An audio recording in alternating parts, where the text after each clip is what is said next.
क्या राधा, ये भोजन तुमने बनाया है ना? हाँ माँ। किंतु राधा, प्रतियोगिता तुमने रखी, चुनौती तुमने दी और भोजन भी तुमने तैयार किया, क्यों?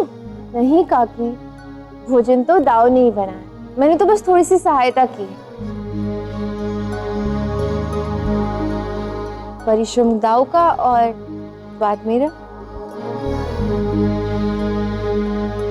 पर राधा, जब यही करना था तो मुझे चुनौती दी ही क्यों? बताती हूँ दाऊ, एक क्षण। गोवर्धन, चंद्रावली, एक क्षण इधर आओ। विवाह से पूर्व ही तुम दोनों इस प्रकार विवाद करने लग गए थे कि पुरुष स्त्री के बिना कुछ नहीं है, पुरुष अपने आप में ही महान है, अपने आप में ही सब कुछ है। अब देख लो, दाऊ ने ये चुनौती स्वीकार तो कर ली, किंतु उनके बनाए भोजन को स्वाद मैंने दिया।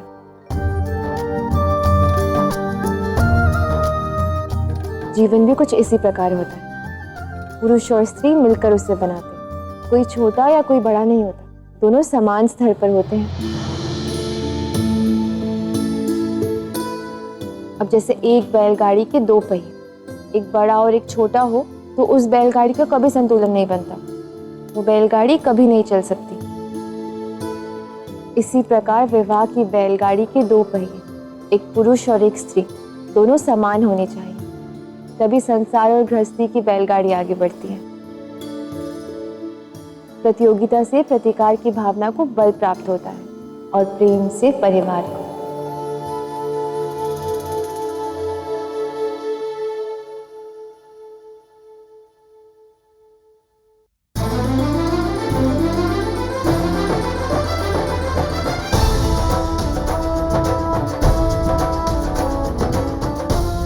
सत्य तो ये है कि पुरुष और स्त्री दोनों ही एक दूसरे के बिना कुछ नहीं है, दोनों एक दूसरे के पूरक हैं।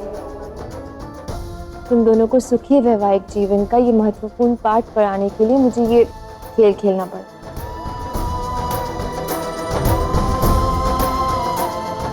धन्यवाद राधा। विवाह से पूर्व ही तुमने मुझे इतनी महत्वपूर्ण बात समझा दी। ये मेरे विवाह की सबसे प्रिय भेंट है।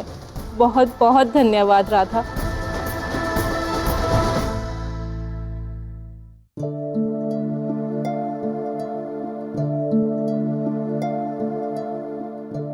मैं भी ये बात भली भांति समझ गया राधा।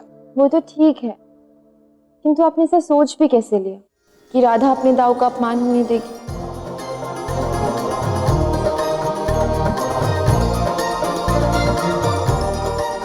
मती मारी गई थी मेरी जो मैंने अपनी राधा के विषय में ऐसा सोचा।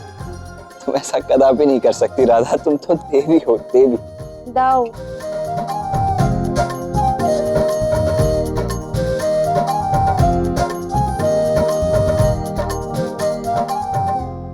सत्यमेव, मनुष्य योनि में भी राधा देवी ही है।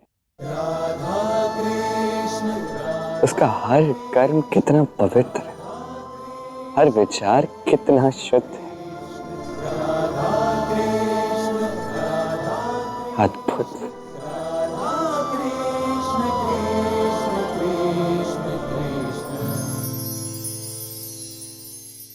एक क्षण रुको, एक क्षण। ये क्या हो रहा है कान्हा?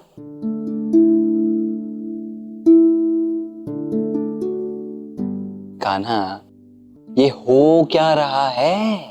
हैं? क्या हो रहा है? मैं समझ नहीं पा रहा हूँ। आप भी ना कुछ भी कहते। मैं कान्हा, जिस प्रकार तुम राधा को देख रहे हो ना, मुझे कुछ विचित्र सा प्रतीत हो रहा है। तुम्हारे मन में अवश्य कुछ बड़ा चल रहा है जो तुम मुझे बता नहीं रहे हो और मुझे समझ भी नहीं आ रहा है। समझ तो मैं स्वयं भी नहीं पा रहा था। पहले मैं स्वयं तो जान लूं कि ये है क्या जिसे मैं अनुभव कर रहा हूं।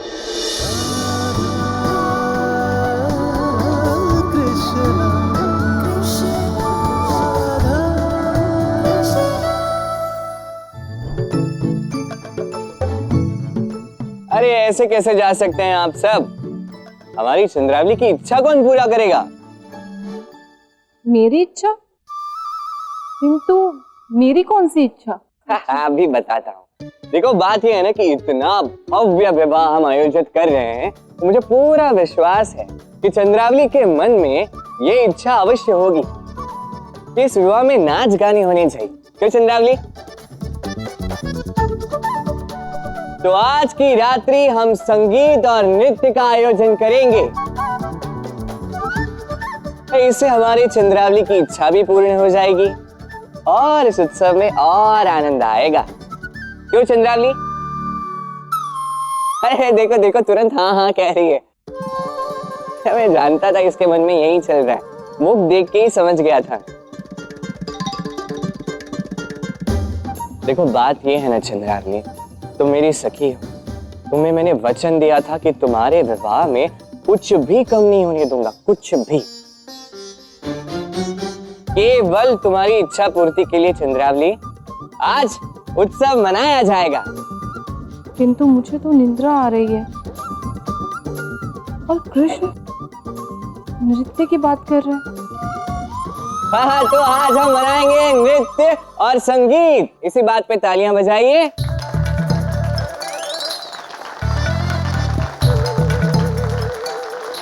चंद्रावली को तंग कर रहे हो। अब देखो मैं क्या करती हूँ।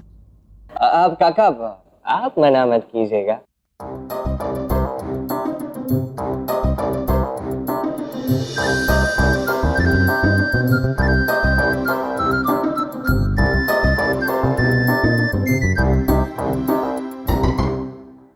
बाबा देखिए ना, कितनी रात्रि हो गई है और पूरा दिन काम कर करके हम कितना थक गए हैं। छोड़िए ना ये नृत्य और संगीत, मेरे विचार से हमें सोना चाहिए।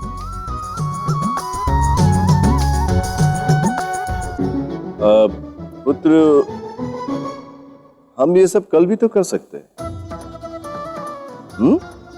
अब अभी हम सबको विश्राम करना चाहिए। हाँ लला, कल कर लेंगे ना सब कुछ। हाँ कान्हा, रात्रि भी बहुत हो चुकी है, हमें चलना चाहिए।